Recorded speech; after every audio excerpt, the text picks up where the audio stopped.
Hi everyone, welcome back to my YouTube channel. It's been a long time that I've been posting with no videos and I thought it's time to get back on track. Today is a pretty free Sunday for me after a very long time. As you know, I'm a practicing doctor, I'm a psychiatrist. So most of my time, you can say 90% of my time goes in actual clinical practice. So the videos that I make here for awareness are sometimes the second priority. So if you want more videos, do let me know in the comments that what topics do you want me to make videos on. And now let's come to some of the most important areas that I've been working on in the last few days. I've realized the importance of positive psychiatry in some of my patients who are recovering from their illnesses, but yet they are not able to build the positive self care habits that are needed on a day to day basis to sustain the importance of the positive happy hormones like serotonin, dopamine, oxytocin, and so much more. Now, to build these self care habits, I will be talking about 3 different important steps that you can do. All of them are for free, so you don't need to spend any money on yourself to be doing these, but these are going a very long way.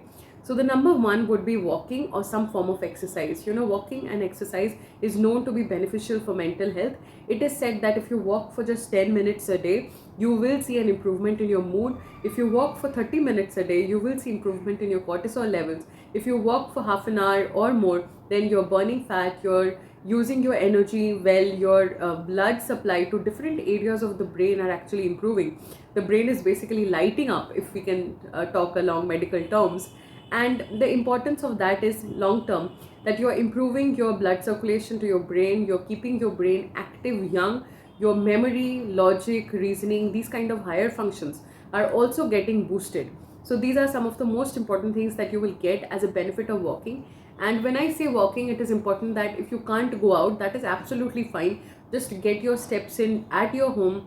Just have a particular time of the day when you're maybe watching some social media or doing some work that does not require very deep attention, and get some steps in along the way.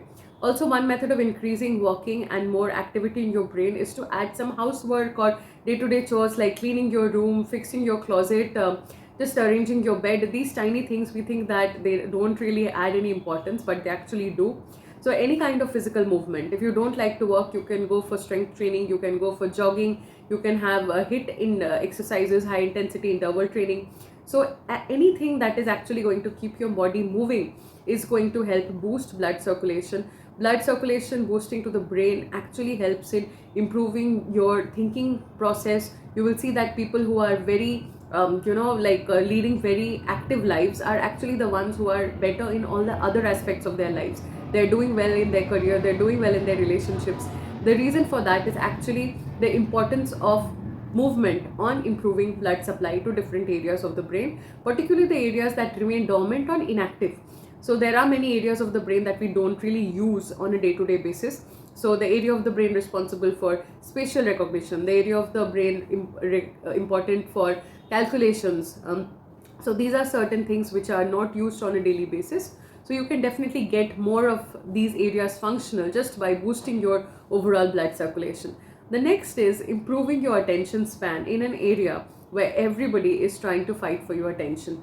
Attention is being called one of the most expensive things in the world right now, because if anybody nowadays can get your attention, then definitely that is something which is very priced, because we don't have the attention span that we used to even 5 years or 10 years ago.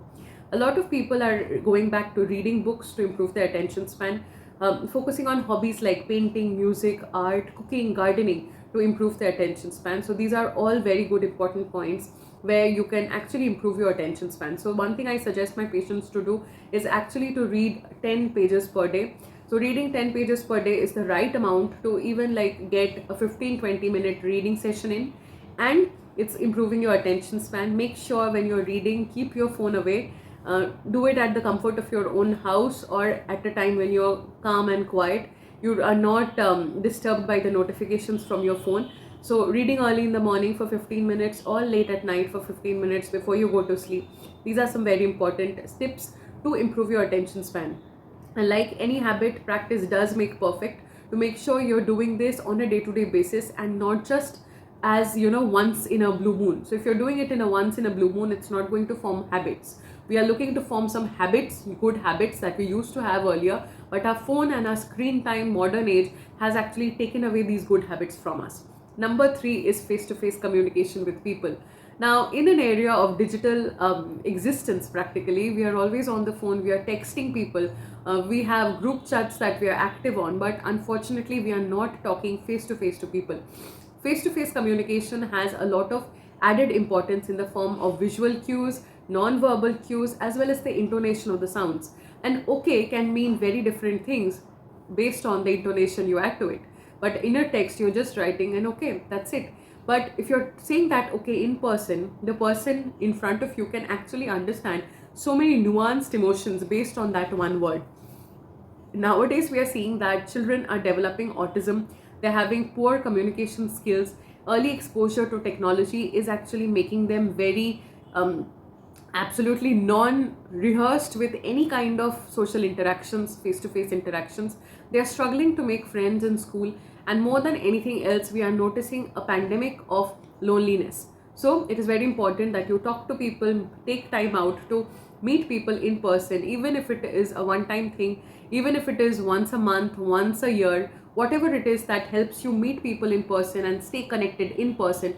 Definitely that is something I would recommend, especially if those who are living away from their families, make sure you go at least once a year, once in 2 years, to meet your family and friends, because this is becoming a very silent killer nowadays. Loneliness is considered to be as deadly as smoking cigarettes. So do stay careful, do stay active, and ensure that you are keeping yourself happy, healthy, and focusing on your own mental health.